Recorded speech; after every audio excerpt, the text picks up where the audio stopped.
நாங்கள் மேடைக்கு தற்பொழுது உரையாற்ற அழைக்கின்றோம். மார்க்கம் தோட்ஹில் தொகுதிக்குரிய Provincial Parliament Member மற்றும் Ministry of Children and Community and Social Services உரிய Parliamentary Assistant மற்றும் Citizenship and Multiculturalism உரிய Parliamentary Assistant-உமான திரு லோகன் கணபதியை மேடைக்கு அழைக்கின்றோம்.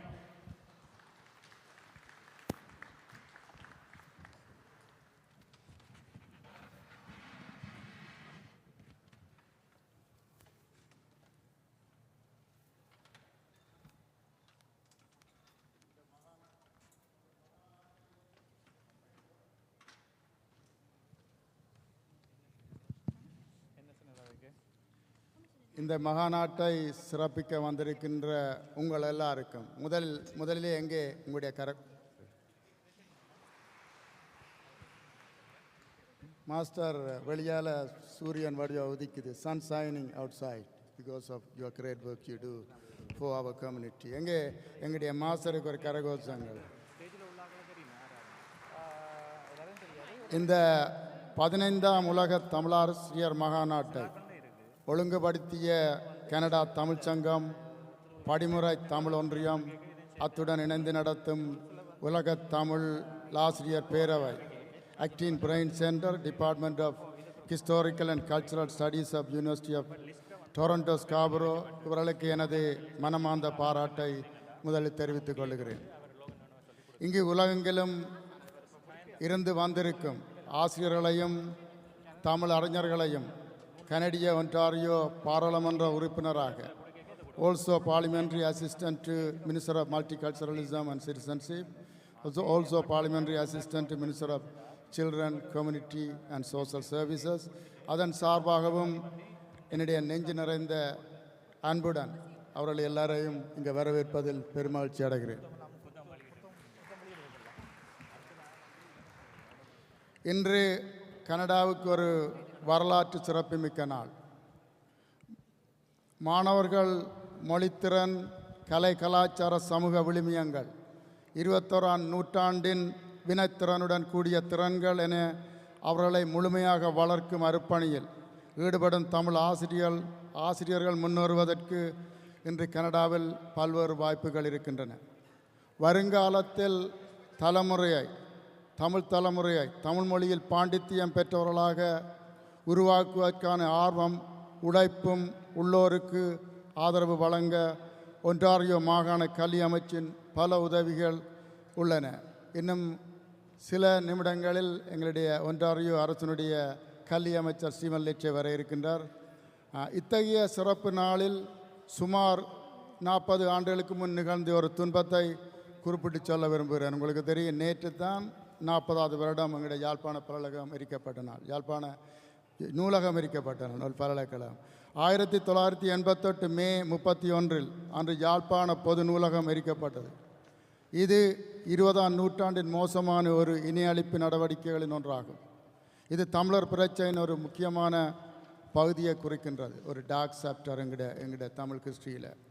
97,000க்கு மேற்பட்ட அரிய நூல்களுடன் தென்கிழக்கு ஆசியாவின் பெரிய நூலகங்களில் ஒன்றாக இருந்தது. உலக தமிழர்களின் பொக்கிஷமாக இருந்த அந்த நூலகம் தமிழர் பண்பாட்டின் அடையாளமாக இருந்தது. யாழ் நூலகம் எரிப்பு தனிப்பட்ட சம்பவம் அல்ல, இது தமிழர்களின் உளவியல் ரீதியாக அடுத்த கட்டத்துக்கு நகர்த்திய ஒரு வரலாற்று நிகழ்வாகும்.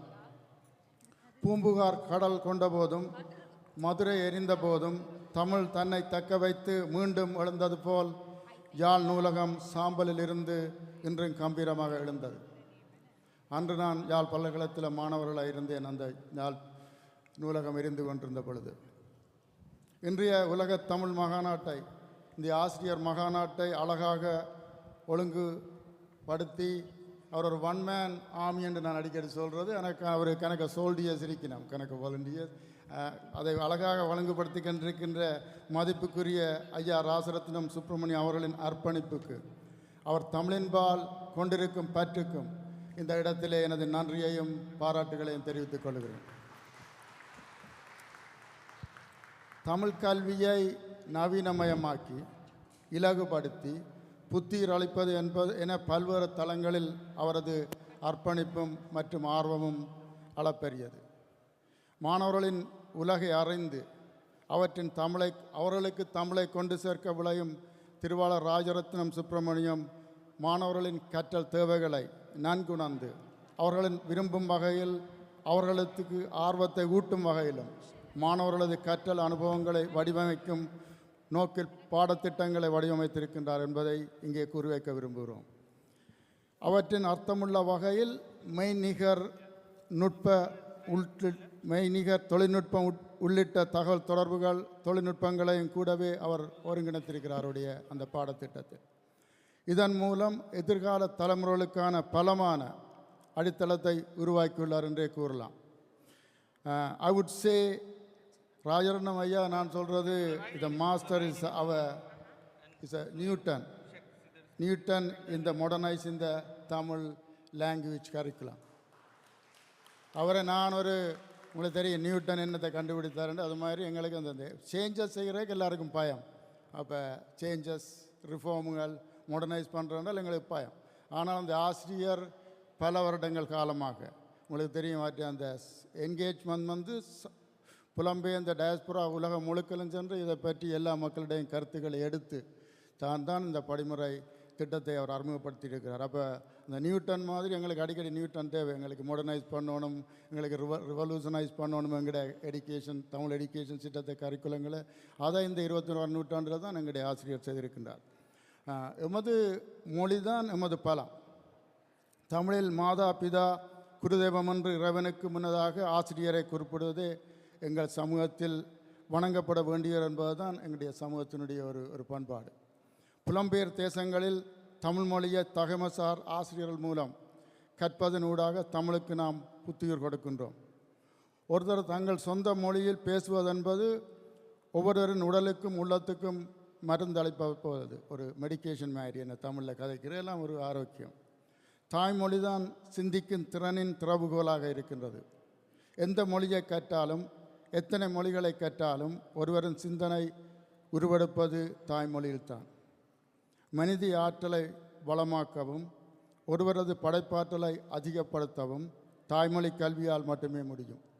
இது அறிவியல் பூர்வமான நிரூபணமான உண்மை. இதனை உணர்ந்துதான் தாய்மொழியில் அறிவியல் கல்வியை கொடுப்பதன் மூலம் ஆர்க்கமான சிந்தனையை குழந்தைகள் மத்தியில் கொண்டு வர முடியும் என்று முன்னாள் இந்திய குடியரசுத் தலைவர் அப்துல் கலாம் கூறியுள்ளார். ஒரு குழந்தையை வளர்ப்பதற்கு ஒரு கிராமம் தேவைப்படுகிறது. இது ஒரு ஆப்பிரிக்க பழமொழி. We need a village to raise a children. அப்போ எங்களுக்கு தமிழை வளர்க்குறதுக்கு நிறைய ஆக்கள் தேவை. ஒரு ஆர்கனைசேஷன் இல்லை, ஒரு பள்ளிக்கூடம் இல்லை. எங்களுக்கு இந்த உலகமே தமிழை வளர்க்க தேவைப்படுகிறது, குறிப்பாக புலம்பெயர்ந்த நாடுகளில். இந்த மகநாடு கனடாவில் பெரும் சங்க திருவிழாவாக நடைபெறுவதற்கு காரணமாக இருந்த மகாநாட்டுக்கான ஏற்பாடுகளை கூட்டாக ஒருங்கிணைத்த கனடிய தமிழ் சங்கத்துக்கும் படிமுறை தமிழ் ஒன்றியத்துக்கும் ஐயா ராஜரத்னம் அவர்களுக்கு மீண்டும் நன்றிகளை கூறிக்கொள்கிறேன். முதல் மகாநாட்டை இங்கே உங்களுடைய கரகாசம் கொடுங்கள்.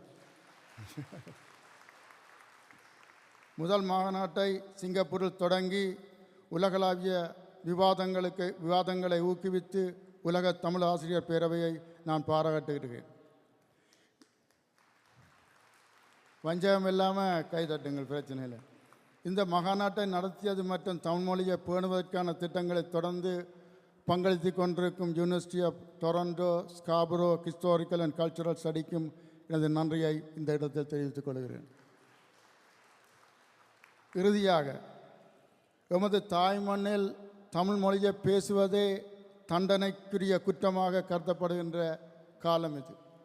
அந்த வேளையில் இப்படி ஒரு பிரமாண்டமான ஒரு விழாவாக, சங்க பெருவிழாவாக ஒரு இடத்தில் 100க்கும் மேற்பட்ட தமிழ் ஆளுமைகளை, தமிழ் மொழி பற்றாளர்களை ஒன்றிணைத்து எப்படி எமது மொழியை பேணி வளர்க்கலாம் என்பதை உரையாடி கொண்டிருக்கின்றோம் என்பதே எங்களுடைய ஒரு வெற்றி. தமிழ் உலகின் ஒரு பழமையான மொழி, வரலாற்றுடன் முக்கியத்துவம் நிறைந்த ஒரு மொழி. இந்த தலைமுறையினருக்கு அடுத்த தலைமுறையினருக்கு தமிழை எளிய முறையில் நாங்கள் கற்பித்தால்தான் எங்களுடைய மொழி தொடர்ந்து நிற்கும். புத்தம் புதிய பூமியிலே, இந்த புதிய உலகத்திலே அந்த மொழியின் படிமுறை தமிழ் மொழியை மொழியியல், ஒலியியல் மற்றும் இலக்கியத்தின் அடிப்படையில் படிப்படியான அணுகுமுறை மூலம் திறமையாக செயல்படுத்த இந்த படிமுறை தமிழ் உதவி செய்கின்றது. இங்கே மற்றும் இன்னொருவரை குறிப்பிட வேண்டும். இசையமைப்பாளர், நான் நினைக்கிறேன் நீங்கள் வந்திருக்கிறார், மதிப்புக்குரிய ஜேம்ஸ் வசந்தன் இருக்கிற. அவர் முத்தமிழின் ஒன்றான இசைத்தமிழின் மூலம் எங்கள் பாரம்பரியத்தின் முக்கிய கலாச்சார விழுமியங்களை எடுத்துச் சென்று என்பது எங்களுக்கு எல்லாருக்கும் ஒரு மதிப்பையும் உங்களுக்கு பெரிய ஒரு அங்கீகாரத்தையும் தருகின்றது. அடுத்தது நாங்கள் மேசர் ஸ்டீவன் டச்சே வந்த பிறகு நான் அவரை பற்றி நான் கூறுகிறேன்.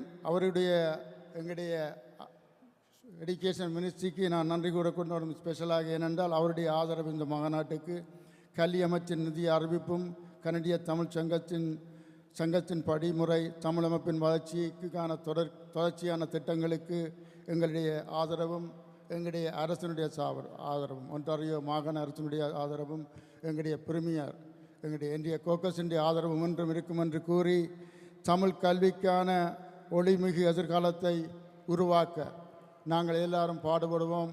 அதனுடைய ஒரு ஒளிமயமான நாள் தான் இன்றைய நாள் என்று கூறி சந்தர்ப்பத்துக்கு நன்றி கூறி விடைபெறுகிறேன். வணக்கம்.